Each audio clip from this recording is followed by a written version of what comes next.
পটুয়াখালীর গলাচিপায় প্রতিমন্ত্রী মোহাম্মদ নুরুল হক এমপির সাথে নিম্ন মাধ্যমিক ও মাধ্যমিক বিদ্যালয় দাখিল ও আলিম মাদ্রাসা এবং কলেজের প্রধানদের সাথে মতবিনিময় সভা অনুষ্ঠিত হয়েছে।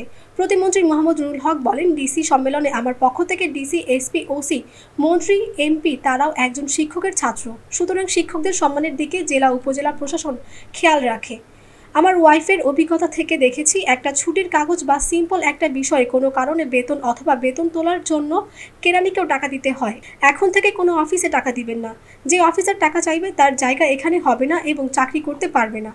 গতকাল শুক্রবার বেলা 11টায় গলাচিপা উপজেলা পরিষদের হলরুমে উপজেলা নির্বাহী অফিসার আবু জার মোহাম্মদ ইজাজুল হকের সভাপতিত্বে প্রধান অতিথি হিসেবে উপস্থিত ছিলেন প্রবাসী কল্যাণ ও বৈদেশিক কর্মসংস্থান মন্ত্রণালয়ের প্রতিমন্ত্রী মোহাম্মদ নুরুল হক এমপি।